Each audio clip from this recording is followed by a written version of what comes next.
You're watching Young and Profiting Podcast on YouTube.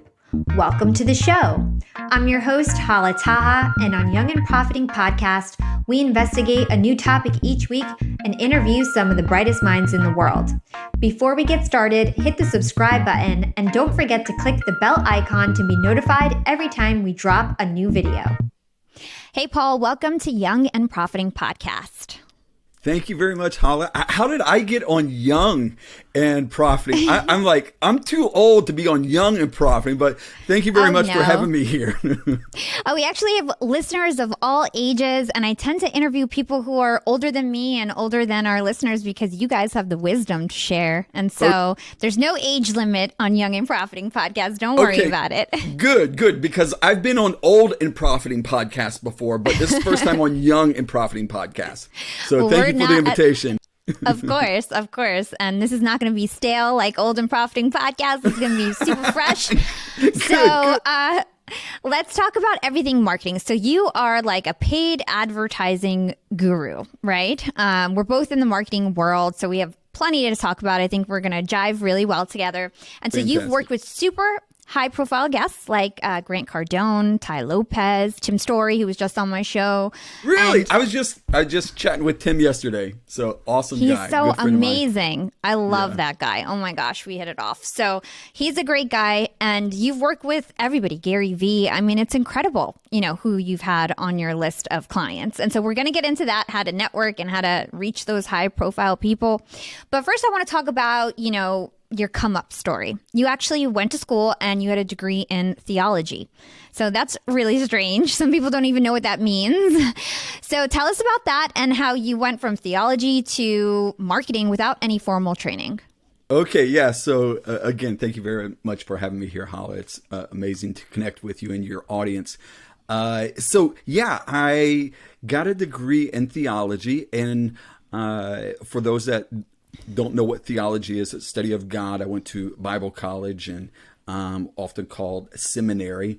And one of the things that I quickly learned after graduating with a degree in theology, that it wasn't a very marketable degree. You fill out an application and say you got a degree in theology. People are like, okay, I don't know if you're going to work for us, and things like that. I remember filling out an application one time. Someone said, theology, isn't that the study of rocks? I'm like, no, that's geology.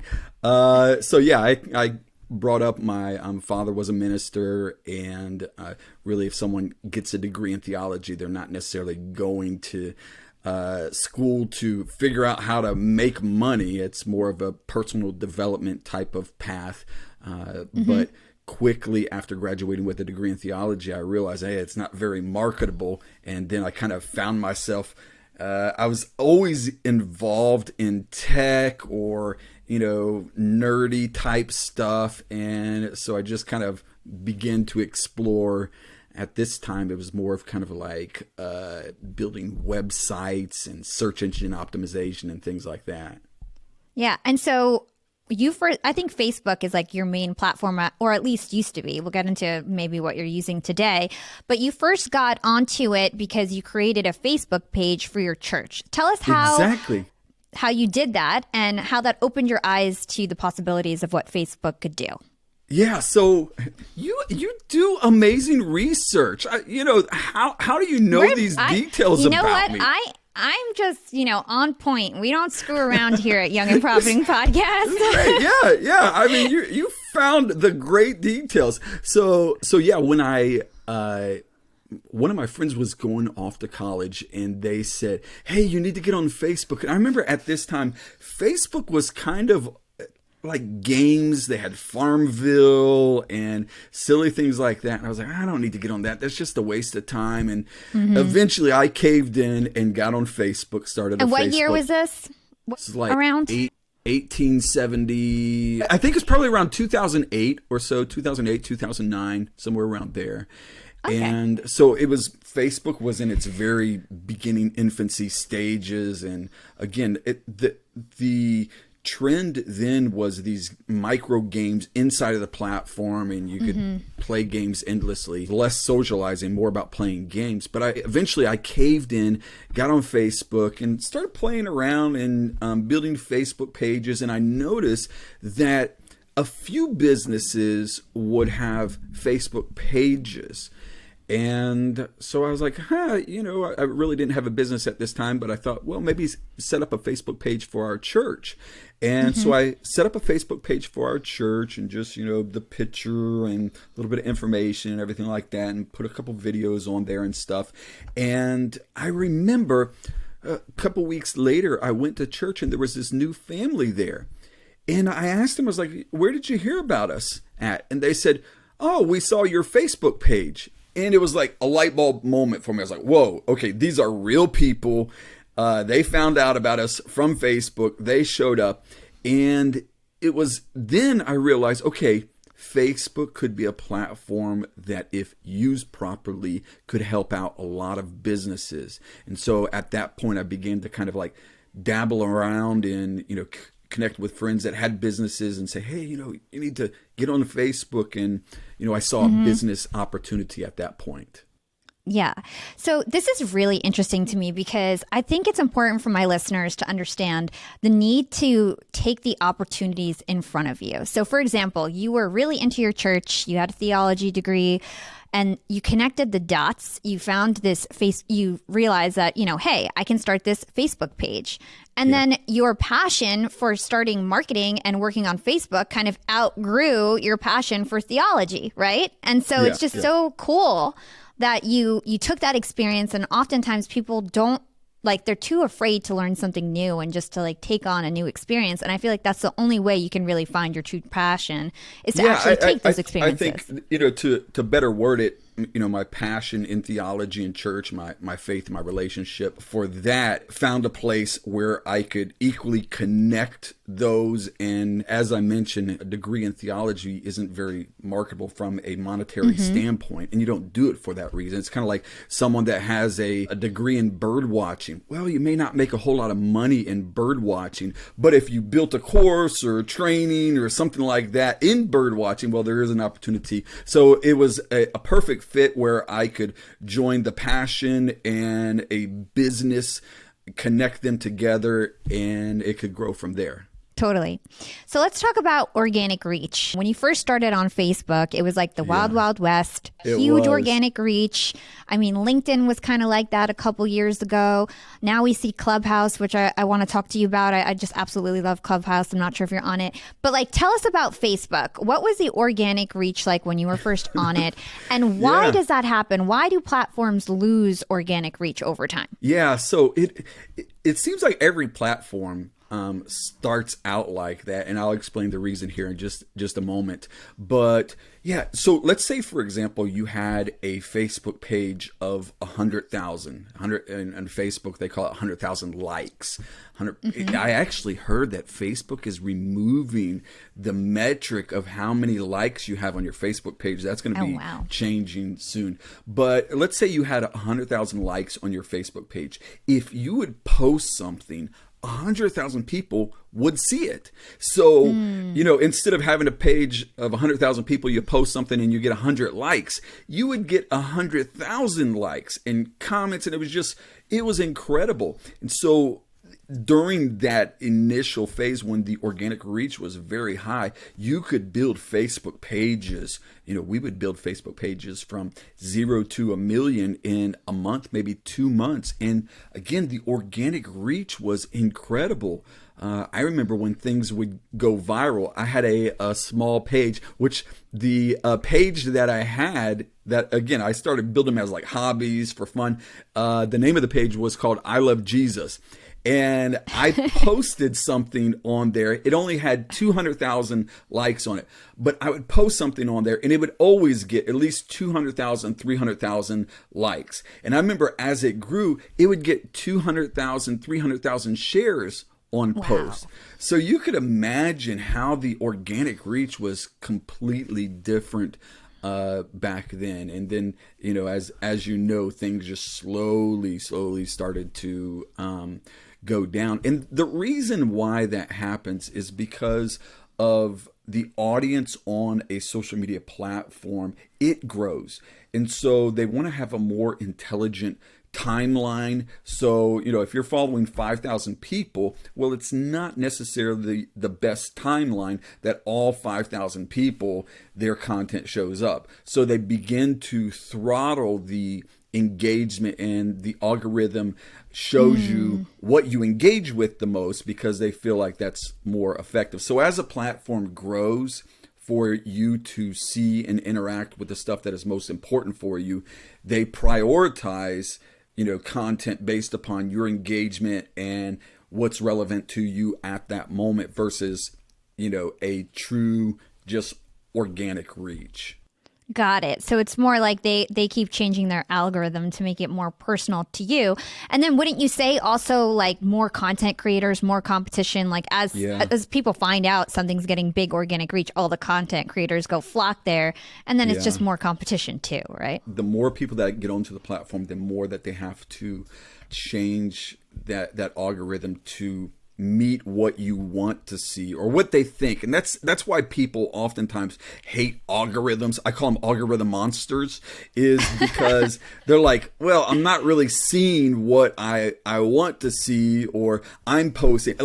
Most of the times the people that complain about the algorithm is the content creators, because their content isn't being seen by as many people they think should be seen. And so, it puts you in a position where content and what you do and the quality is more important than just putting out, silly, meaningless memes or something like that.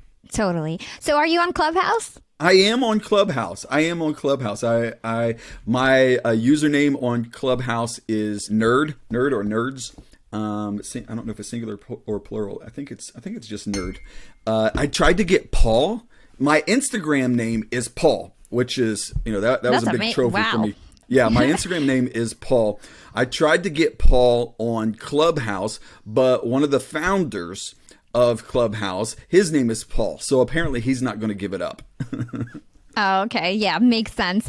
Well, I've been loving that app. I mean, that app has incredible organic reach, incredible networking opportunities. If people haven't heard of it, it's like an audio only app. You need an invite right now to get on it, but it's growing super quickly.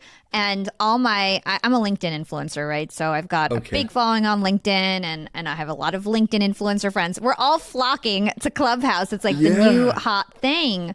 So any thoughts around that platform? Yeah, so I've played around with it. My New Year's resolution for this year is to become more, my primary platform, as I mentioned, is Instagram. I've got over 1 million followers on Instagram, very active and involved on Instagram. But I do understand the importance of being on multiple platforms and putting content out there. And so I'm focusing in on YouTube and also TikTok, putting content out on them this year. I've actually brought more people on my team to help me out with that. And then all of a sudden ClubHouse comes out and everybody's like, get on ClubHouse. So I jump on ClubHouse, number one, just to grab my username so nobody grabs it before me.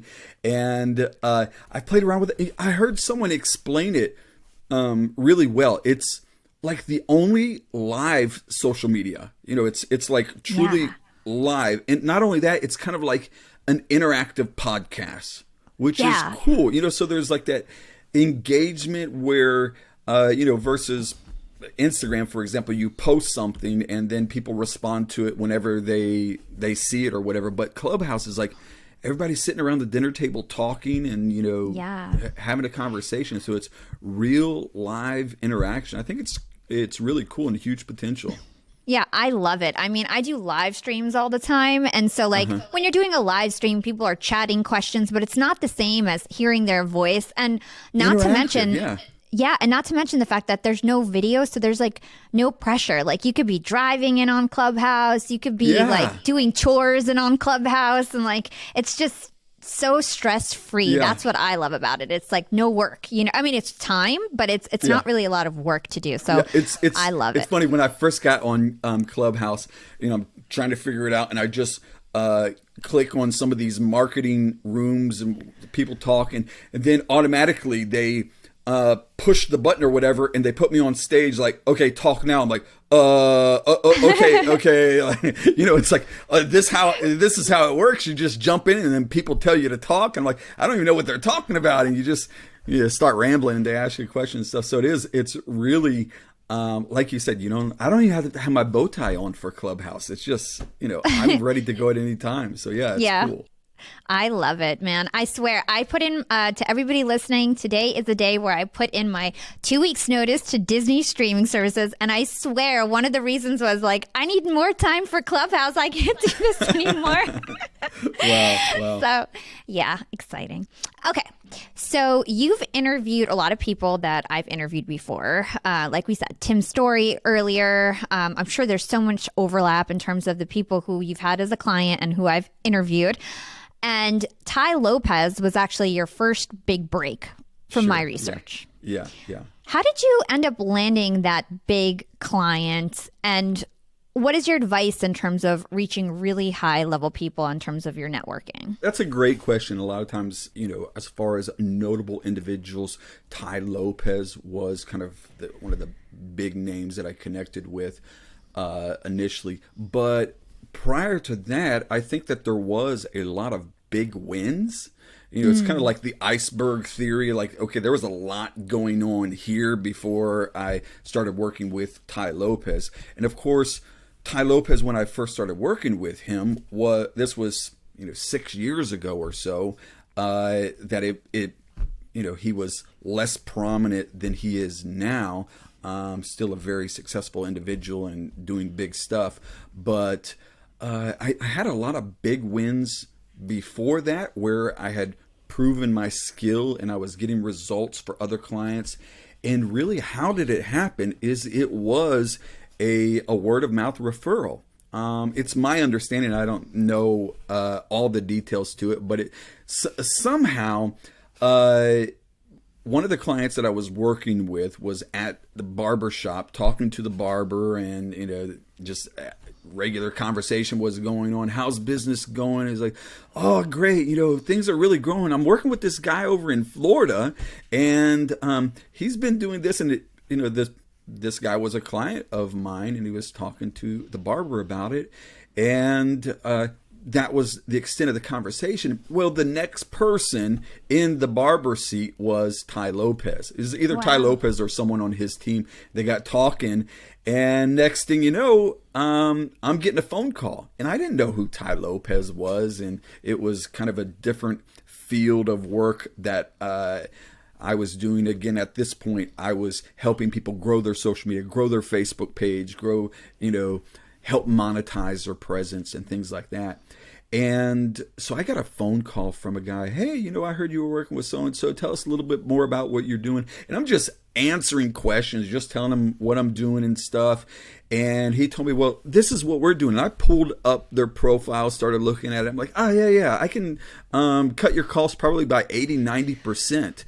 And, and it wasn't anything that I just thought, yeah, I could do that. They're doing it wrong. That was one of the things that I learned really quickly is a lot of people were doing marketing in the early days, that they were running ads, but there was no real system or, Facebook had it where you could just like click a button, launch an ad, and it was going. So a lot of people would just do that automatic ad population. Well, it wasn't the best way to do it.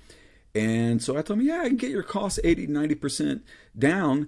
And the call ended, and about 15, 20 minutes later, the individual told me, they said, hey, my brother Tai wants to know if you could fly out to California tomorrow and have a conversation with us. I'm like, oh, this is strange. You want to fly me out there tomorrow? And I was like, oh, yeah, okay, sounds good. And so next thing you know, I'm sitting in Tai's office talking with him. That was his brother Ben that I initially had the conversation with. And I just had my little iPad there. I'm like, yeah, so this is what you should do. This is what you're doing. And I remember at the end of the conversation, Tai was like, hey, Paul, you know what? I'm pretty sharp at marketing. I could probably figure out how you're doing this, but I don't want to waste my time. I want to hire you. When can you start? And I was like, well, as soon as I go back to the hotel, I can set up the ads. And so went back to the hotel, set up the ads, and I remember an hour or two later, I took a screenshot and showed them, okay, this is what you were doing, this is what you're doing now, and cost per click had dropped 90% using the method that I was using. And he's like, okay, let's go. So that was kind of amazing. how I got connected with Tai Lopez. Cool. Well, it goes to show the importance of relationships, right? You got it through a client referral, and making a good impression on everyone is so important. And you actually often say relationships over revenue, right? So what does that mean exactly? Yeah. So here's the thing is a lot of times people, in business, and I think maybe it's a natural tendency is to, how can I say it? Just chase the money. What can I do to make money? And that's how we try to, conceptualize a business, is how to make money. And I think in the infancy stages of a business, that is like, okay, what can I do to pay the bills? What can I do to make money? And so you're trying everything. And but when you reverse it and you say, how can I help people? How can I build relationships? Yes. Granted, that is a longer process. And I've done the reverse, where it's like, what can I do to make money? And it's like, being an affiliate or doing, ClickBank and things like that. And you make money, but you're not really helping. You're just making money. And so the thing about making quick money is it disappears as quickly as it comes. And so, but when you build relationships with people and you authentically want to help people, then that goes so much further. It lasts longer. And I had a lot of my coaching students or clients during all of this craziness that we experienced in 2020 reach out to me, Paul, what do I do? What do I do? Just kind of nervous and apprehensive. And I just told them, like, help people. You might have to help people in a different way now, but if you help people, you will always be in business and the money will come from there. Yeah, I completely agree. And it's one of the best ways to even get a mentor is to just offer help and to help people and to just always be of value and provide service. So I totally agree there. Do you have any networking hacks or tips or a cool networking story that you can share with us in terms of a scrappy way that you got to meet someone or get somebody, get your foot in the door in terms of a client? Yeah, so a couple different things. Obviously, when it comes to social media, you're one DM away from anybody you want to connect with. Really, I mean, that's you can meet anybody. It just takes some persistency. So I do this, and people oftentimes find this peculiar that I would do this, but I will personally message 20, 30 people a day. People that I want to connect with, build relationship, or just someone doing cool stuff. And so I do that. I personally send messages to them, tell them, I like their content. They're doing amazing things, and leave it at that. I don't go for hey, I want to work with you. I just, build a relationship. And then the ask might come later down the road. It might be a week. It might be a month. Who knows? But I just build relationships. I comment on their content. I build a relationship with them on social media. And, I've had amazing people respond to messages that I've sent them. And so that's a great way to build a relationship. A lot of times when it comes to connecting with higher profile people, whether it's A-list celebrities or big name influencers, sometimes it's easier to connect with someone that is connected to them first versus connecting with them directly. So you kind of watch, they have friends, they have people, maybe it's that person that is always commenting on their posts and getting a response, or you just kind of research and look who's connected to them, because it's often difficult to get connected to that person that you really want to get connected to. But if you connect with people that are connected to them, then it can naturally open up to building a relationship with them. But a great way, and I've done this, and I still do this, is you find that big influencer. Number one, you have to have a skill that is of value to help them. You got to be able to add value to their situation. But you just connect with them and say, let's say, for example, you're a graphic designer. reach out to them and say, hey, I would love to help you out on your graphic design. Is it okay if I make you, 10 images, no charge, help you out? Maybe you're a video editor, whatever your skill set is. So volunteer that for free. And then what that does is that opens the door for a conversation to get started. If your skills are good, it will just go further from there. Yeah, I love that advice. And I think that it's such an easy thing for people to do, especially like if you're in college or something like that and you're looking for a mentor or somebody you can intern for. I think that's the way to go, is to just use whatever skills you have and offer them something for free and see if that gets them talking to you. So totally agree there. Yeah, it's building relationship. It's helping them. And again, number one, your skills have to be good, because if you're doing graphic designs or whatever it is and it's not good, then it doesn't. Then exactly, they're just going to be like, "Well, I don't want you to work for me." Yeah. No, that's okay. Yeah, hone your skills first. I totally agree. Yeah.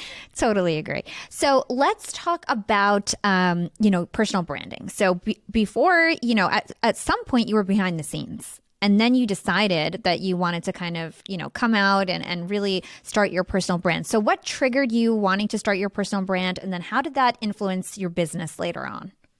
Yeah. So when it comes to personal branding, I often look back and think, man, I wish I would have started this sooner.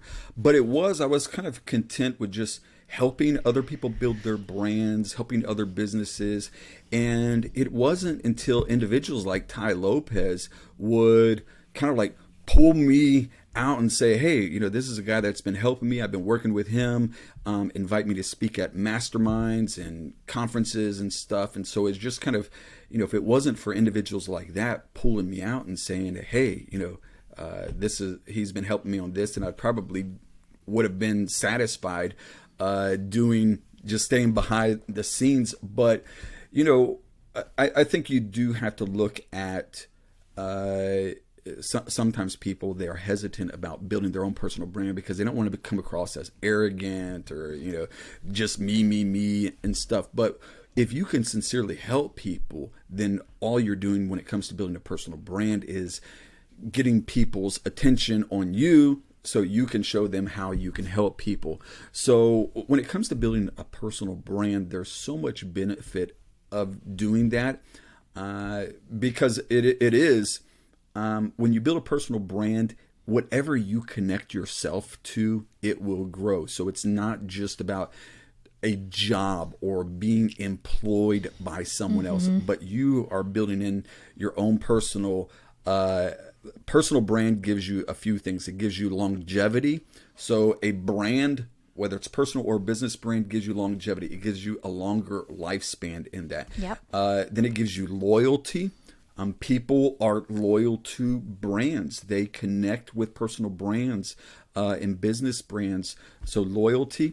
And then it gives you legacy. When everything's done and you fold up the chapter and you want to move on, you can pass on a brand, a personal brand or a business brand, on to somebody else that can carry it on. So those are kind of like the 3 L's of personal branding: loyalty, legacy, and longevity.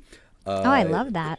So yeah, like Shaq, I was just walking through the mall the other day and I see posters and cutouts of Shaq, and he's one of these guys that he was an athlete. Everybody knew him as an athlete, but now he is a huge personal brand. If he wants to endorse General Car Insurance, he's the face of that. If he wants to do Frosted Flakes, he's the face of that. Headphones, he's the face of that. Just so many different things. So if you have a good, strong personal brand, you're not limited to just marketing or just, one specific field. But whatever you attach yourself to, people want to be connected to it also. Yeah, I totally get that. Totally agree. I often call it a transferable asset. So no matter where you go, you can go bring your personal brand. And for me, I grew my personal brand on LinkedIn, and I've never felt more secure, in terms of job security, because it's you just become so everybody just wants to talk to you, network with you. There's just so many opportunities. So I would encourage everyone to start building their online personal brand. You have one whether you like it or not. Yeah, exactly. Attention is currency. Yeah. It is. Okay, so how much money would you say that you've spent over the years in paid ads, like your clients' budgets and things like that? Like, what would you say? Yeah, so I can tell you this: it has been over $1 billion that we have not, obviously not my money, but clients and different companies that we have worked with.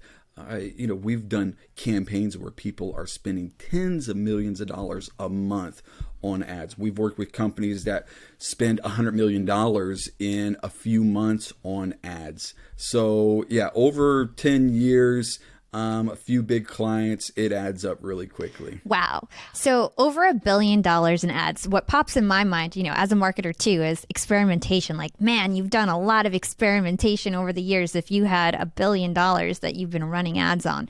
So like, when it comes to like all the learnings that you've done, you've ran so many campaigns. I'm sure now you're probably not actually doing the day to day. So this might be a tough question for you. But like, what are the golden rules in terms of paid ads right now? Is there anything like, I know the platforms keep changing, the level of targeting keeps getting, more micro. But like, what are the red threads that you see like over the years? Yeah, You've been doing it for a decade. Great question. So this is something, I think it's kind of the 101 of marketing, but people, they think that it doesn't apply when it comes to digital marketing. A catchphrase or a word that people use all the time is disruptive. So it has to be disruptive. So here's the challenge about being disruptive in online marketing. And I've seen this, and I've been kind of like the catalyst of trends that happen on social media and running ads. So this is what happens is a marketer has a cool idea or a new style or something that they start running an ad, and it's disruptive, and it all of a sudden, man, this is doing amazing because maybe it's the color, the style, the types of videos, the format, all of these things. You're always tweaking because you want people, when they're scrolling, it's like, whoa, that catches my attention. Stop the scroll, right? Stop the scroll. And so that's the challenge on social media, is you want to stop the scroll. So as someone that is innovating and really pushing the envelope on stuff, that you always want to be testing what catches people's attention. So what happens is you put together something and you do it and it starts working. You're like, oh man, amazing. This is disruptive. This is getting a great click-through rate. Awesome results. Then other marketers, they start seeing it like, whoa, man, that's doing awesome. That really caught my attention. And so guess what they do? Is they start doing the same thing. Yeah, and that they start to copy it. And next thing you know, what you were doing 6 months ago that was disruptive, you've got 1,000 other marketers that are doing the exact same thing. So it's no longer disruptive. It's camouflaged into everybody else's ads. So that's the challenge, is you always have to do. So I've seen this, like, there used to be a time when I almost laugh about this, but people would run ads where they would have a red outline on their ad, on the picture. There was a red outline, and then there was a green outline. So it was like, okay, this would make it stand out more. And then everybody started doing red outlines in it. And then it was just like, it became annoying to people. It stopped catching their attention and it started annoying them, and everybody stopped doing that. But then it goes into a different trend. But now I've seen recently, and, like 5 years later after a trend, people are doing something that was popular 5 years ago because people stopped doing it. So it's kind of one of those things that you always have to look at what other people are doing and I guess be a contrarian and don't do that. Yeah, that's really good advice. And I think that it's advice that is evergreen. We can use it now and 10 years from now. It's still true. And I totally agree. You need to make sure your stuff stands out if you want to, get any attention on social media, whether that's organic or paid. So I had Seth Godin on my show. I had him recently, episode number 87. And amazing. Thank you. And like me, I'm more of like a brand marketer, organic marketer. Like I dabble here and there, Instagram ads, YouTube ads, trying to really get up to speed there. But you're more in the paid acquisition space. And so that's your expertise. So Seth Godin, for those who don't know him, he was a pioneer in internet marketing, and he coined the term called permission-based marketing. marketing, which means anticipated, personal, and relevant messages that people want to get. And he thinks it's the opposite of spam. And so essentially, it's that consumers need to have the power to choose how they're marketed to. And he believes they should be opting in. And on my show, Seth said, just because you can steal my attention doesn't mean you have a right to steal my attention. Do you agree with Seth on that? Like, what is your opinion on permission-based marketing? Yeah. So here's the thing: is there used to be a day when it was a very direct response type of marketing, where it's like put an offer in front of someone, have a fancy headline, really entice them in, and they buy. And that was very popular, direct response marketing. But there has been a huge transition where people are very apprehensive of a direct response marketing. And that has happened for several reasons. Number one is there's 1,000 other people doing what you're doing now. So your voice is getting, blended in with everybody else's. And so, you got to be different. So there's that. And then there's a lot of people that they've been burnt. They've, the scammers and different things like that. And so online marketing can often have a negative connotation if it's done wrong. So there is a transition where you do have to add value. You have to give. Like I've seen this, that content that people are posting organically, 5 years ago, it had been something you would pay for. It would have been something in their mastermind course. But now individuals realize, look, I have to lead with value and giving to people. And then there comes a point where I like that there's permission.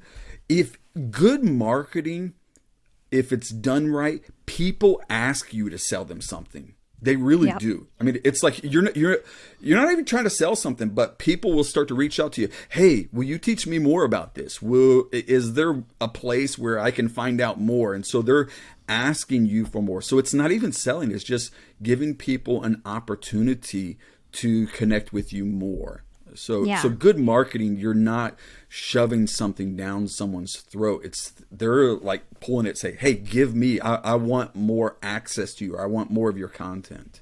Yeah, totally. Have you heard of this new, it's like been in the headlines, the fact that Apple is going to be putting on a new feature for app tracking transparency, which basically means that, a lot of Facebook marketers, the same targeting that they would get, they might not anymore, because a lot of people are going to opt out to sharing their data with Facebook and allowing them to share data across different companies and stuff like that. So are you familiar with this? And do you have any thoughts in terms of that? Yeah. Yeah, absolutely. So this is one of the things that over the years of Facebook ads and everything is there's always new policies.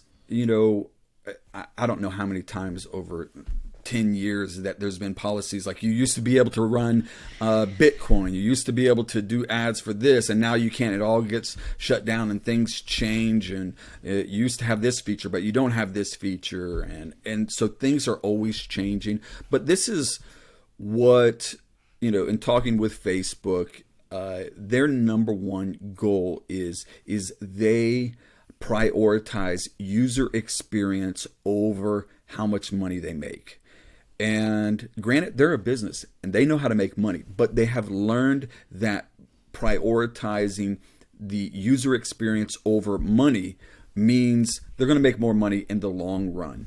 So yeah, they've changed this, and people are more concerned about their privacy and things. But this is what it does: is it makes bad marketers will stop because they don't know how to navigate in the process, and the good marketers will rise to the top.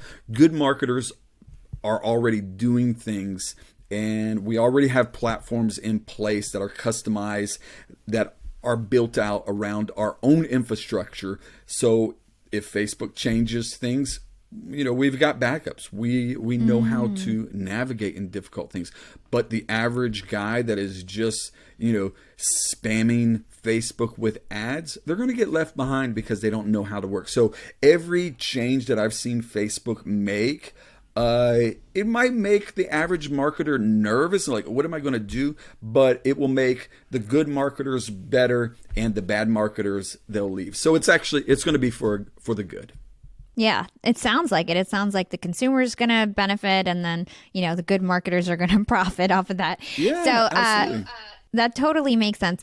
How about data tracking? So is there any, like, you're in this space, you've probably targeted on a million different things. Is there things that we just, like, little known ways that our data is being tracked that you can talk about? Here's the thing. I remember when my old buddy Mark Zuckerberg was before Congress, and they were questioning him about how the data is used and everything like this. What you have to understand is that Facebook is just one point where data is collected. And so he can answer questions like, hey, does Facebook do this? And he's like, no, we don't do that. And the answer is right, they don't do that, but they're partnered with 1,000 other companies that do that. And so Facebook isn't doing it, but this other company that they're partnered with is doing it. So, it becomes a slippery slope. So data is being tracked and it's not just online. It's when you go to Walgreens, you got your little Walgreens card. Data is being tracked about you. You ever find it interesting when you go to Walgreens and they print out your receipt, and then there's coupons that you receive that are exactly aligned with your spending history? It's because Walgreens is tracking. If you go to a car dealership, you buy a car. When you sign those documents, you're being tracked. Your information is being given to them, and car dealerships, it's more than just selling cars for them, but they are selling information about you. So everything that you do in one level or another, it is being tracked. So, for a consumer, that might be something that is, it's startling to understand that, there's probably 50,000 or more attributes about you, whether it's your age, your income level, your spending habits, the sites that you go to. There's so many variables. Like, we could set up an ad that would say, hey, I want to target a single man that lives in Los Angeles, that has a bachelor's degree, that makes over $100,000, that lives in this zip code, that likes cats. Matter of fact, that likes Siamese cats. And anyways, we could set up an ad that would target a person on that level. So for a consumer, that's something that would make them a little bit nervous. But for a marketer, we're like, yeah, that's great. So it's a double-edged sword. Yeah. So is there any sort of, like, line that you have in terms of ethics and paid ads and personalization and targeting? Like, is there anything that you're like, we can't go there? Or do you feel like, sky's the limit when it comes to data tracking and targeting, and like, what are your thoughts on that? Is there any, like, kind of, like, line in the sand that you draw? That's a great question. I think that and Facebook does have policies in place that does not permit you to target people on certain attributes, gender, ethnicity, things of that nature.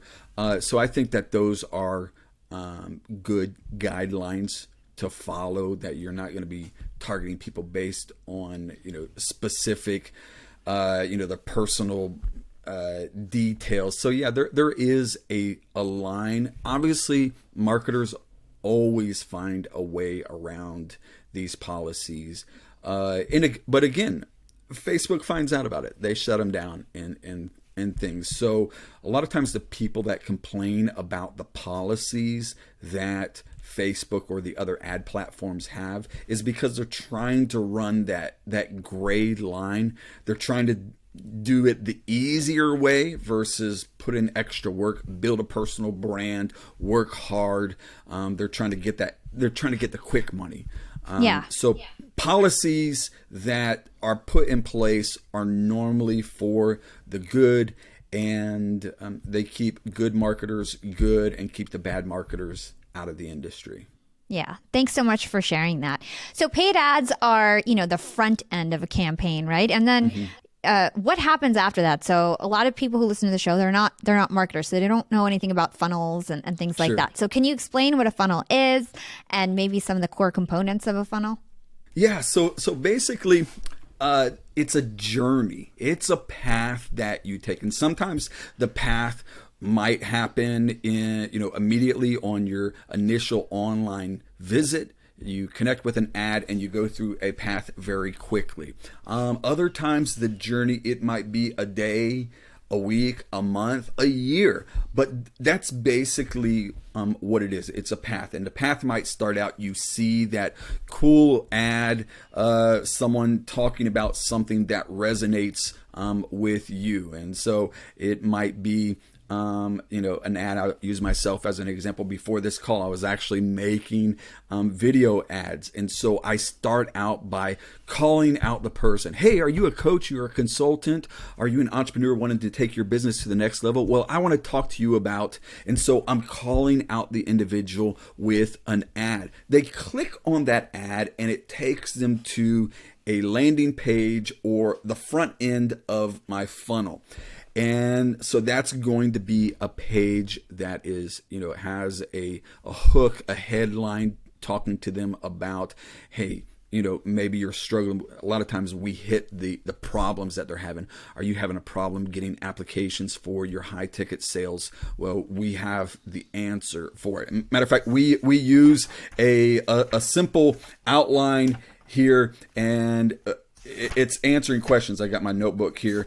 That was doing, and it's a few questions like, who is the person, what is their problem, how we can solve that problem, and so we're asking them questions in this, and we show them the solution. So initially they might enter their name, their email, phone number, and they're going to be put into a list, and they might be pushed to fill out an application to set up a call. There might be an initial, we call it a tripwire, where they would buy something, a low ticket entry. Again, sometimes people try to go for the big sale quick, and it doesn't always work. We've seen individuals that we work with that they're spending a lot of money on trying to sell, let's say, for example, a webinar where the price is $1,000, and they're just not making any money. But we'll put something in the front. Again, we call it a tripwire, where it's $7, $20, and it just, so we get people to come in here and buy something, a micro commitment. And then if they like that content, a day later, 2 days later, however long it might take, they'll go to a webinar, they'll watch this, and then they'll later make $1,000 purchase. And then those people that go into $1,000 purchase, maybe they want to go faster, maybe they want some one-on-one attention, maybe they want personal customized coaching. They can set up a call where they'll get on a discovery call or a strategy call and talk to a specialist about how we can help them. And then they're offered coaching programs, stuff of high tickets. But it's a journey. It's kind of like, initially get connected, building that relationship, and then, okay, we have this, and then you take them. And again, depending on the product, the offer, it might be something that it goes very quickly, or if typically the higher the price of it, the longer it's going to take for them to go from point A to Z. But it's a journey. We call it a funnel because, funnels shaped like this, and you have people come in at the top, and then it just slowly goes down. And then, you less likely the people are going to come down to here, but the people that come down here, those are going to be the higher value people. So yeah, that's the world of funnels. Excellent explanation. And I've never really heard of a tripwire. I never heard of that concept. I've heard about people giving like free ebooks and stuff like that. But Yeah. I love what you said about offering something like a micro commitment. That's really smart. So really cool stuff there. And then the purpose of the forum is to better qualify your leads, right? So that you can ask Sure. specific questions and maybe target them more. So like, what's the purpose of the forum?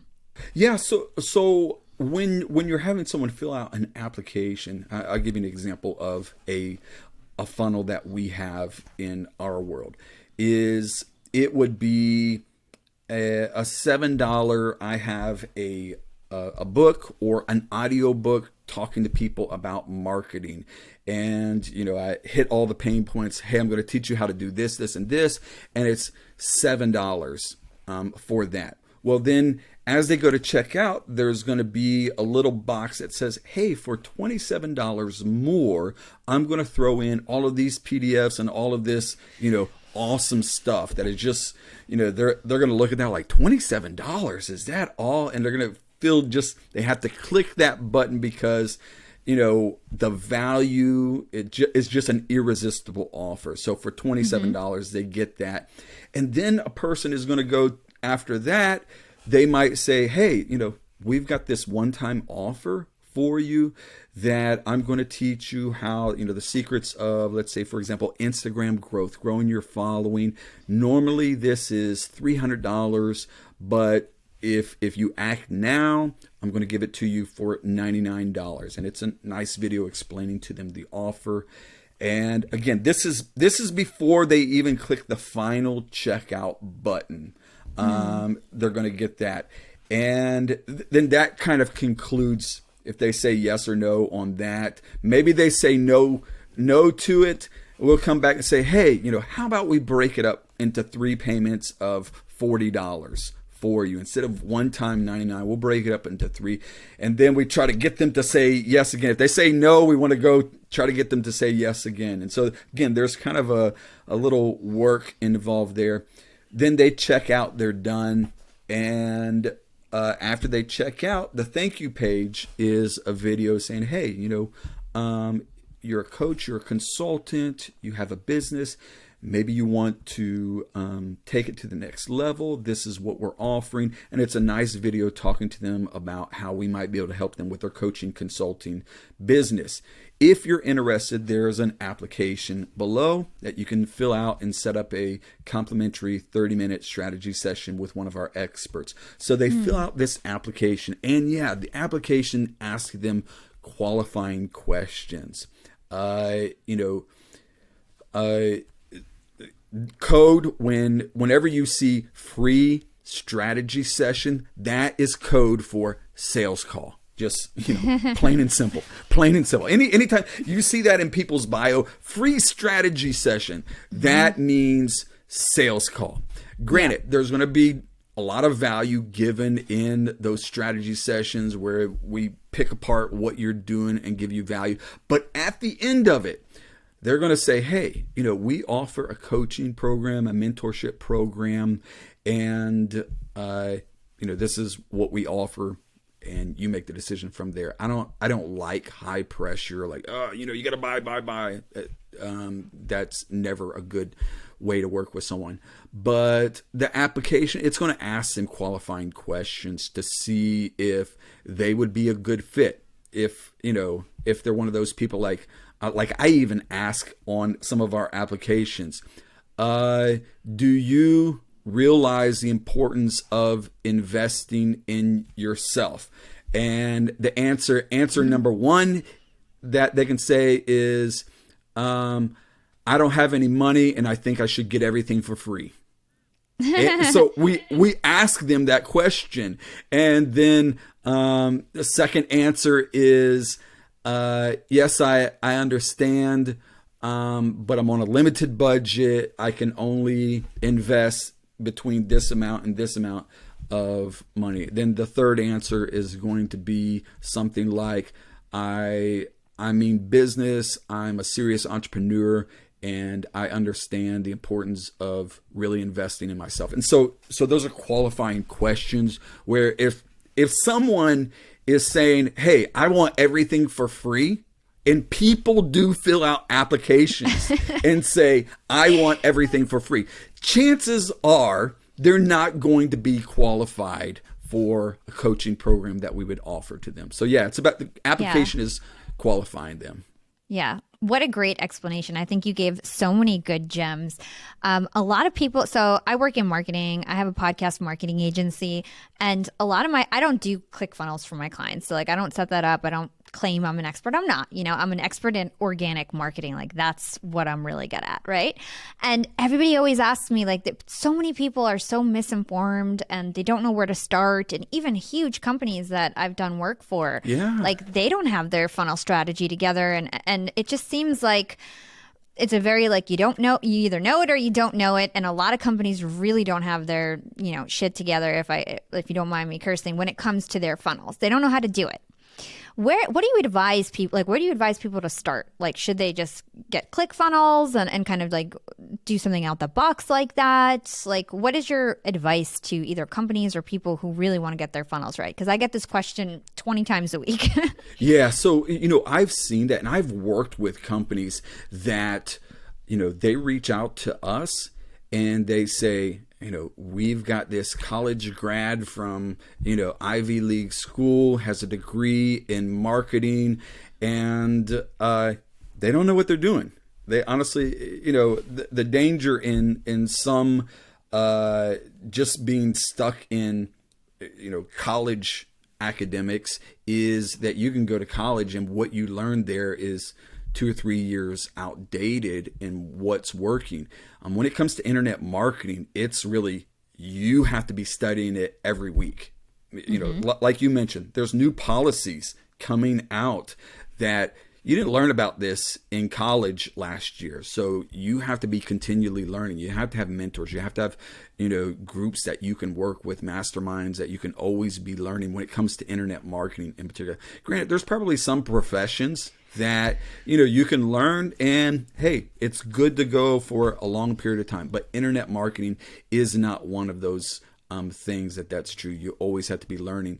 So there's a lot of great platforms that work for things. The best way to figure out what's working is find that individual that is the best of the best in the industry. Find those funnels, find those websites, find the experts, see what they're doing and model it. Success leaves a trail. We call it in the industry funnel hacking, where basically you find the funnels that are working good, look at what they're doing, and if this individual is making X amount of dollars, they've done a lot of testing, they've done a lot of work, and so you just begin to model that. You don't copy it or just completely do exactly what they're doing, but you model it. Like, for example, if their headline is over here on this side in this color, put your headline this side, this color. If they're using this color button, use this color button. If they're using this type of video, use that type of video. And so you model what they're doing, because these big companies, they've spent millions of dollars testing and split testing. So the quickest way to get to where they're doing is look at what they're doing and model what they're doing. That's super, super smart and really practical advice. So thank you so much. Let's switch gears really quickly. Let's talk about side hustles. So you wrote an online book about 27 side hustles. I'm obviously a proponent of side hustles. I grew my business on the side of Disney streaming for 2 years to multi-six figures. So, love side hustles. I think everyone should have one, especially if they're a hustler. So why do you love side hustles? And are there any side hustles for 2021 that you highly recommend? Yeah, so here's the thing is it was probably in September, October of 2019. I always have people come to me like, hey, Paul, will you teach me how to do what you do? Teach me how to do what you do. And I'm like, you got a couple of years? You want to sit down and learn? We can do that. But I realized what they were asking is, can you teach me how to, that laptop lifestyle, work from home, make money? And I know when I first got started in internet marketing, there's so many different, ideas and people saying, do this. And I tried so many different things and I didn't know, okay, is this real or is this just a scam? And so it was just a difficult road to figure out what to really do. So I put this book together to really show people this is the stuff that works. What I did is I actually interviewed, probably 60, 70 people, and that were legitimately making money online, not these get rich quick schemes or anything like that, but people that were legitimately doing things. Like, for example, I interviewed a 17-year-old boy that while he was in high school made over $20,000 in 1 year. Now, $20,000 for, the person that is fascinated by the guys driving the Lamborghinis and everything like that. $20,000 a year doesn't sound too glamorous, but $20,000 a year to the average person will change their life. So, especially if it's a side hustle. This is somebody that is doing this in school. So I interviewed him and said, hey, what are you doing making $20,000 a year, 17 years old in high school? Obviously, if he could do it, the stay-at-home mom could do it. The guy that is working 40 hours a week that's got, 5-10 hours extra a week that he can put into it, they can do it. So again, that's what I wanted to learn in interviewing these people. So I interviewed a lot of people that were doing things. Some were making, $10,000, $20,000 extra a year. Some people were making a significant amount of money doing this. A lot of times what happens about a side hustle is a side hustle, if you get good at it, can be turned into a full-time hustle. Yep. So when someone just starts to learn how to make the first $100 online, they can replicate that. So that's what I did, is I interviewed a lot of people that were doing cool things and compiled it, put it into a book, made some videos and everything like that, and just trying to give people a blueprint. Here's some cool things that are working. Try them out. So that was 27 side hustles. Yeah. Anything you recommend for 2021? So it doesn't have to be too complicated. I mean, you do have to work. I think that's sometimes the misconception is people want to just click a button and money starts printing and there's no work involved. And, don't we wish we could all do that? I do believe in passive incomes, but there's no income that doesn't demand some work, whether it's in the front. You have to do some work initially somehow. So I'll give you a few of the ideas that I saw. I'm like, man, this is amazing. So the 17-year-old boy that I interviewed, this is what he was doing, is he put an ad on Craigslist saying, do you have an old cell phone that you want to get rid of? I will buy it from you for cash. And people would respond to it, and he would buy their phone. And he knew, based on this model, the shape, the condition of it and everything like that, that it was worth, let's say, $100, where he would buy it from this person for $50 and then place it on Facebook Marketplace, eBay, something like that, for the going rate of $100. So it's just basically a quick arbitrage. He would buy it from someone for $50, knew the value was $100, and there he's made $50 himself. So you do that a few times a week, a few different cell phones, then you've made yourself $20,000 a year. Not a whole lot of work involved, not very complicated to do, but it's real money. It's real money. So I've seen that. I've seen individuals that will go to thrift stores and find something at a thrift store that, like, for example, books. There's an entire world of, they call them book flippers. And it's really amazing. They will go to thrift stores, libraries that are getting away old books and stuff, and they will buy the books. And some of these stores, you can buy a book for 50 cents. Yeah. And they buy the book for 50 cents, and then they will put it up on Amazon, or there's other websites, and they might sell it for $10 or $15. I met individuals and interviewed individuals that bought a book at a garage sale for $2, and it was actually a rare book, and they sold it for thousands of dollars. So it's kind of like treasure hunting, digital treasure hunting, but it's real money. Totally. Another one is, I interviewed a lady. She had graduated from college, and she was in between things, was wanting to go back, get her master's degree, but she enjoyed traveling. And so what she did is she taught children overseas conversational English. There's websites that you can sign up on, and she told me, she's like, couple hours a day, I go onto this app and I just have basic conversations with young students wanting to improve their English. And she does that 4 or 5 times a week, and she makes a couple $1,000s a month doing that. So again, there's real things. There's sites like Upwork where you can, totally. if you've got a skill set, there's sites like Fiverr.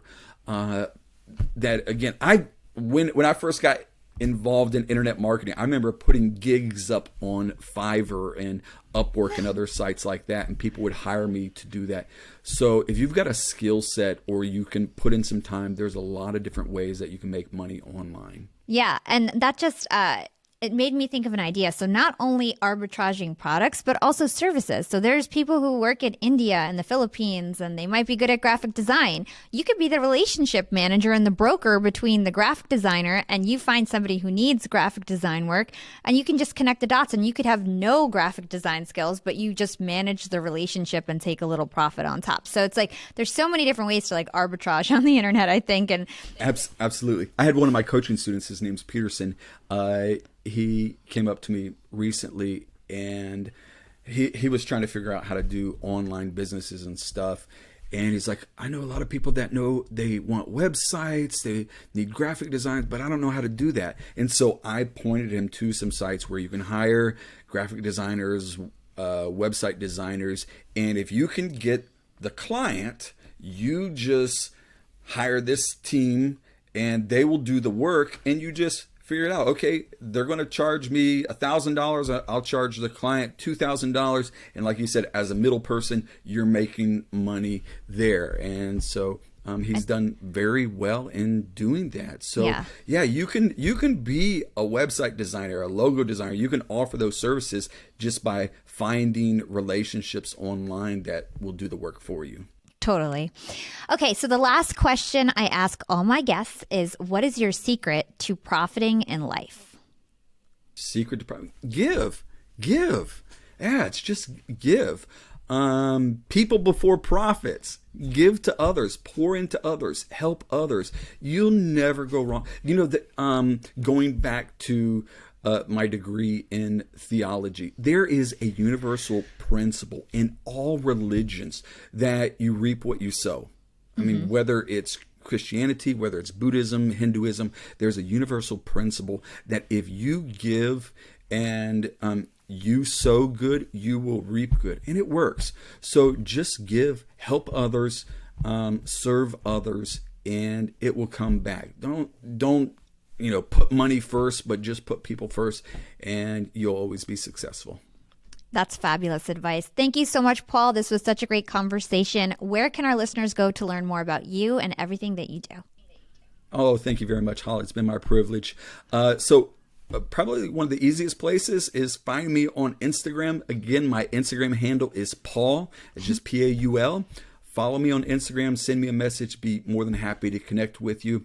My personal website is paulgetter.com, and you can find out all kinds of information about me there. Cool. Thank you so much. Thank you. Thanks for listening to Young and Profiting Podcast. If you enjoyed the show, please write us a review or comment on your favorite platform. Nothing makes us happier than reading your reviews. We'd love to hear what you think about the show. And don't forget to share this podcast with your friends, family, and on social media. I always repost, reshare, and support those who support us. You can find me on Instagram at Yap with Hala or LinkedIn. Just search for my name. It's Hala Taha. Big thanks to the Yap team as always. This is Hala signing off.